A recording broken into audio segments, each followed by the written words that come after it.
Hi guys, welcome to another FXhome Reacts video. This week we have Ollie with us as always, but also Simon Jones, the OG, who is responsible for a lot of the videos we're about to watch. So let's get started. Okay, here we go. World War II, beach assault, bam. That's the old FXhome logo. There it is. It's one of your masterclasses, Simon. Yeah, this is when we first started trying to do masterclasses, where we wanted to make a little short film that we could then make loads of tutorials all about. And every single person in this video is the same guy. It's Christopher Puttock, who we work with a lot. And there he is. We wanted an easy job. I did the ships. Yes, you did, I did the ships. Nice. So this was way back. This was pre-HitFilm. Yeah, this is Vision Lab, yes. Yeah. Good. So Look at that gun. That wasn't there. this is all cloning and compositing, and all the beach girder things are composited in as well. Oh really? Lots of masking. Oh, yeah, that makes sense.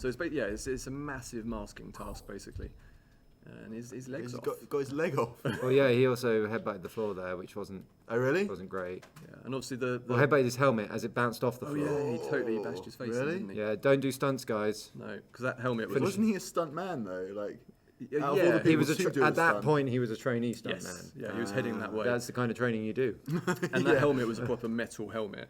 Yeah, we've got it. We still got it. Yeah, in what we probably should have Serbian. done is had like a soft foam version for that shot, but we didn't think of that. Yeah. You live and learn. So the bunker shot as well is totally fabricated because there wasn't a bunker with a giant gun in it. Were you just up on the like a cliff? Yeah, it was like a little edge? cliff on the beach where we were looking down, and so the whole shot is kind of created out of nothing with loads of cloned people and all the girders and explosions and all sorts. Also, should we point out that the quality, YouTube quality was lower when we uploaded this, but also there was the camera quality. It was only SD back then, which was a nightmare for green screening and all that kind of thing. So that it came out so well is a testament to the amount of time that Simon put into it. There's a lot of rotoscoping going on here.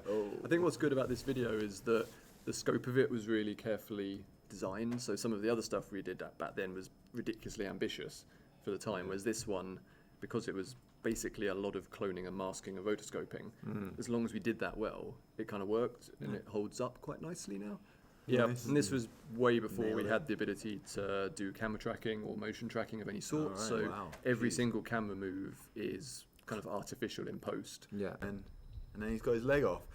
I was his leg wondering, off. how did you do that? Is his leg bent behind him? That was a green screen sock that he wore, which was a bit of a nightmare, but that's how you can kind of get the ragged bit of cloth wiggling in front of it while his leg's still being off. Yeah, so he bent his leg back, didn't he? But it was in a green thing, so you could still get it out. Okay, and- Yeah. Because Javert and I were looking and saying that the shadow of his leg in the background is like so good that his leg must have actually not been there. And I was like, maybe his leg's bent back. That's Simon Jones, Yeah. classic Skills. Simon Jones there. I can't remember how I did the shadow. Really? How's that shadow work so well? It's good. It's a really good shadow. Yeah. Maybe it's The just his shadow's entirely fake, Maybe, isn't it? yeah, either it's a totally... Because that is one crisp, Yes.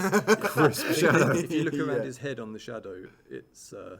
He hasn't got one. Oh has yeah. Oh hasn't yeah. got a head. Oh, and there's little. Well, let's not focus on it too much, guys. It would just Okay, ruin it.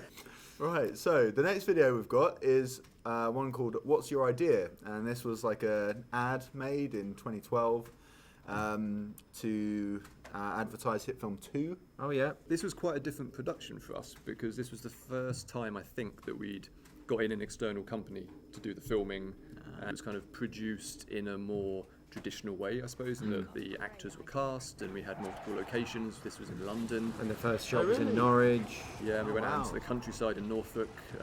Most of it was shot on one day. Did so I do the helicopter? You did the helicopter. It was Sorry, guys. That was a 3D helicopter.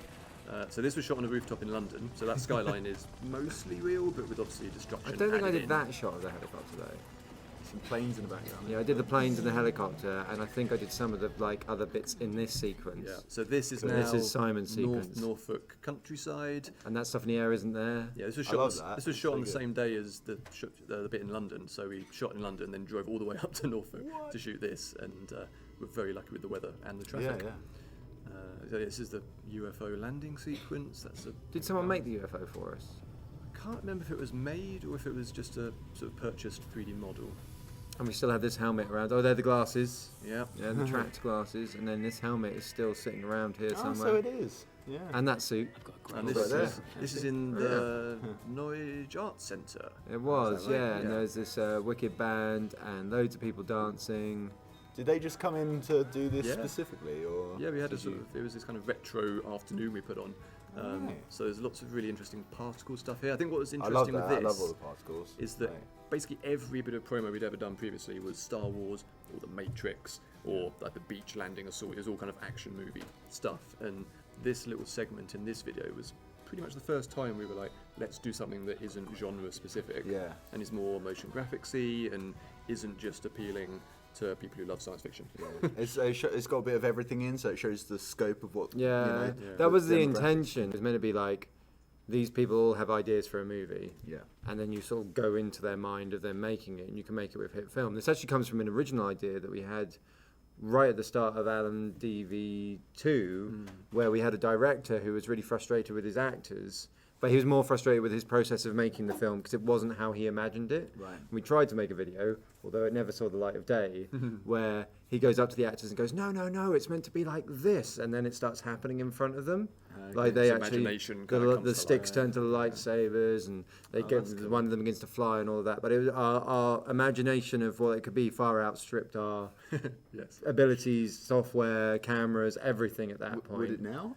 No, we could do it. We could do it now. I really, really liked it and everything. I love the particles. And and all these different bits and the different flavors that they brought to it, like real action, and then like fantasy sci-fi, and then just like kind of the music video, but kind of like something more delicate. It showed the point of what we were trying to get across, but we maybe needed to like hammer it home a little bit more because it doesn't really tell you that HitFilm. It doesn't tell you enough about HitFilm. I think it's always a challenge with this stuff, isn't it? To the balance of creating a satisfying little short film of some sort and a promotional trailer that tells you useful information. I think what's interesting though is that if we were so focused on trailers and just the software does this, this and this, you can very easily tailor that to the software's strengths.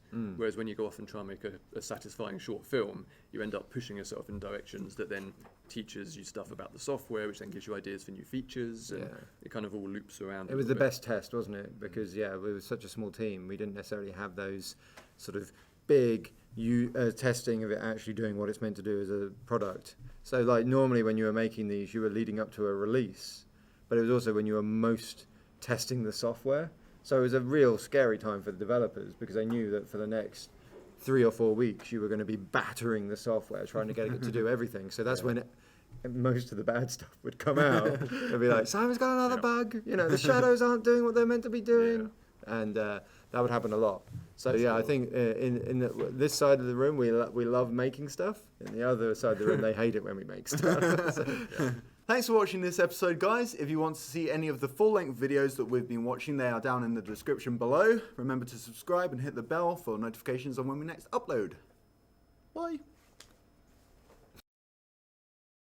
Welcome to another FXhome. No, I was going to say HitFilm. If you'd like to check out any of the videos you've seen in today's episode, you can see them in the description. Thanks for watching this week's video, guys. If you want to watch any of the videos we've been watching, they are... I can't say watching like 4 times.